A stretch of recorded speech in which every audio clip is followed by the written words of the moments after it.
بسم الله الرحمن الرحيم waxaynu kusoo jirnay barashada maadada Elements of Transportation Engineering waxaynu kusoo jirnay chapterka labaad ee Geometric Design waxaynu soo gaarnay 10ka afraad ee chapterkaas darsigan waxaan bilaabaynaa qaybta saddexaad ee chapterka Geometric Design waxaynu ka soo baxnay qaybta koowaad oo aan uga soo hadalnay Introduction to Transportation iyo qaybta labaad aan uga soo hadalnay different types of roads qaybtan saddexaad waxaynu uga hadli doonaa cross section elements ama cross sectional elements darsigan ka horeeyay waxaan kaga soo hadalnay qaybo ka mid ah waxa loo yaqaan classification of roads waxaynu soo fiirinay anagoo based on location rural iyo urban ayaa soo qaybinay ama functions of roads anagoo u kala qaybinayna labadaas qaybood oo wadooyinka ku dhex yaala magaalada gudaheeda iyo wadooyinka ka baxsan magaalada gudaheeda waxaa kale oo soo aragnay anagoo u kala qaybinay wadooyinka traffic volume ama capacity ay wadada qaadi karto anagoo ilaa 4 qaybood u kala qaybinay waxaa kale oo soo qaybinay anagoo ka fiirinayna wadooyinka dhanka rigidity-ga anagoo u kala qaybinay asphalt iyo concrete yani wada ka samaysan daamur iyo wada ka samaysan concrete marka darsigan afraad ana kaga hadli doona ana ku bilaabayno qaybta saddexaad ee cross sectional elements waxayna kaga hadli doonaa qayb kamid ah marka intaan ka gaarno different types of cross section elements oo ay ku jiraan camber iyo width of carriageway caps road margin intaan ka gaarno ayaan qaadan doonaa okay cross sectional elements of a pavement aan fiirino marka what is muxuu yahay yani waa maxay cross sectional elements of the pavement muxuu yahay hagaag cross sectional elements of the pavement refers to the features and components that are perpendicular to the direction of a traffic flow يعني waxa weeye componentyada ama ashyaada kuwaas oo perpendicular ku ah yani ka soo horjeeda oo opposite ku ah to the direction of traffic flow yani traffic flow ga dhanka uu socdo yani waxa laga wadaa opposite of traffic load yani waxyaabaha ka muuqdo hadii si kale ama definition kale ka muhiimsan aan ku qeexo yani waa different features that you see all traffic users yani waxay for features ka ama ashyaada shayasha u muuqanayo traffic users ka marka ay wadada isticmaalayaan these elements play a crucial role yani waxay ka ciyaaraan ama elementyadan waxay yani isheeg role aad u muhiimsan markay maad in terms of safety nabadgelyada wadada efficiency sida yani ku filnaansho ay u gaarto wadada yani heerkeeda ugu sare u gaarto iyo comfort iyo maxaa la jiri habsami socodka baabuurka raaxadiisa yani waxay ka ciyaartaa door aad u muhiimsan of the road users yani inay wadada ay noqoto wada safe wada yani dhameystiran wada amni ah ayay ka qayb qaataan cross sectional elementska عارفين يعني فاهمين Here are some key cross-sectional elements of the pavement in highway engineering marka inta ma aha waa ka badan yihiin ilaa 15 baa la gaarsiiyaa laakiin aniga qaybta aan arkay ama toddobadaan u arkay inay muhiim yihiin ayaan meeshan ku soo koobay insha Allah taala hadii ay noqoto inaan duubno course kale advanced ah ayaan ku wada sheegi doonaa all ama inta ugu badan لكن this is the basics وهو مهم يعني this is the 7 most important cross-sectional elements in highway engineering. Number 1 هو camper أو تقدرنا وحياه width of carriageway caps road margin width of formation right of way تضبط أيينو فيرين دونا إن شاء الله. هذه أنك قد بقول بكوبات camper أين أجنو and camper refers to the slope of the curvature provided to the surface of the road or pavement يعني وقلوع سنكا هدي ما حيرتي تمام واسداس يعني قلوع سنكا يركا ودada tuurta kale crest la meesha ugu sareyso tuurta yartay biyaha kala tuurayso yani wadada di falaad laga dhigo oo la simo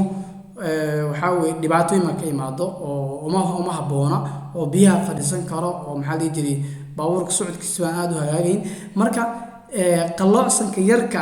waa ilma garata waa daas si fiican u aragtay yani waa wax aad u yar waaye qalloocsankaas waxaa la yiraahdaa camber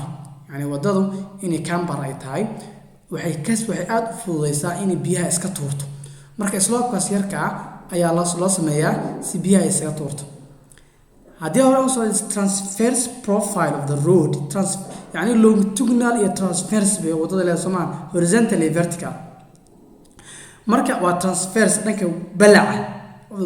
profile oo laga sameeyo dhanka balaca and it's designed to promote a proper drainage to improve a vehicle stability marka waxaa loo sameeyaa si yani ay ku promote garayso drainage yani biyaha inay drainage ay galaan ay aad u sahlaysaa and to sidoo kale to improve a vehicle stability iyo baabuurka uu si nabadgelyo ah oo ku socdo stable inuu baabuurka ahaado traffic users not only baabuur yani baskilka all different types of modes of transport camber is typically expressed as a cross slope waxaa kaloo lagu qeexi karaa waa slope yar oo cross slope weeye which is the slope provided across the width of the road يعني waxaa laga soo bilaabayaa centerka wadada مثلا hadday tahay 2 lane 7 meter hadday tahay 0 laga soo bilaabayo 3.5 dhanka right ka iyo 3.5 dhanka left ka marka waxaa laga soo bilaabaa center line saasa marka loo sameeyo wadada camper baa loo sameeyaa haddii hore aan sii socdo marka waa maxay sabab maxaa loo sameeyaa yani ahdaafta laga leeyahay in camper la sameeyo maxaa weeye way badan yihiin laakiin saddexdan ku soo koobay the objectives of providing camper are surface protection especially for gravel and bituminous roads yani in surface ama oogadi wadada protection loo sameeyo si aysan biyo u dhaawacin haddii wadada falaad laga dhigo saa loo sameeyo biyo way dul fadhiisanayaan marka si biyaha ay isaga tuurto ayaa waxaa loo sameeyaa surface protection biyaha markay tuurtana drainage geenaysaa ama way isdhaafinaysaa aduun marka particularly especially gravel roads wadooyinka yani carakaawada ama jayga iyo bituminous roads wadooyinka maxaa la jiray daamurka badanaa markay tahay sheegay rigid pavement ama slab ama concrete roads ka badanaa way adeeginayo laakiin kuwa kale ee maxaa la jiray bituminous iyo gravelka waa aad ugu nugul yihiin biyaha marka si looga hortago ayaa surface of the road ayaa loo sameeyaa camberka waxaa kale subgrade protection by proper drainage waxaa kaloo loo sameeyaa subgrade protection subgrade waa lakabka hoose ee ama aasaaska u ah dhammaan lakabyada wadada haddii meesha ay ciidid aad u jilicsan tahay road bed waxaa laga hoos mariyaa laakiin marka normalka tahay subgrade waxaa weeye waa lakabka ugu hooseeya wadada agaag subgrade protection baa loo sameeyaa oo biyo way dhaafinaysaa subgrade-ka oo kuma hakanayaan daafaha inay kasoo gashay waxaas ayaa la diidan yahay waxaa kaloo loo sameeyaa quick drying of pavement yani in isla markiiba hore uu ka qalalo pavementigii laamigii wadada in hore ka qalasho ayaa loo sameeyaa which in turn increased safety taasoo yani kor u qaadayso nabadgelyada wadada oo meesha haddii biyihii ay ka baxaan baabuurta nabadgelya ku marayaan baabuurta iyo mootooyinka iyo dhammaan road userski modes of transport marka saddexdaas qodob yani in ay waxaa weeye surface protection la sameeyo subgrade in yani aad loo difaaco protection lagu sameeyo iyo in biyihii ay kaska tuurto wadada oo markaana quick drying ay tahay saddexdaas qodob iyo kasii badanba waa loo sameeyaa camberka marka waa maxay camber hadda marka si fiican ugu ogaanaysaa hadda yani بالمثال يتضح المقال بعرض هذا وحنا عن كشكينا مركب كنا camber is this one yeah وكذا the center of the road halkaasna waxaa weeye edge of the road fahmaysaa marka waa angle kaas marka saddex qayb loo qaybiyaa parabolic iyo straight iyo combine in yani parabolic loo sameeyo oo noocaas uu sameysmo camberka iyo in loo sameeyo waxa loo yaqaano straight oo toos ah from the center up to the edge of the road in a straight laga dhigo iyo in combine laga dhigo oo qaybta dhaxana laga dhigo maxaa loo yaqaano ay sheeg parabolic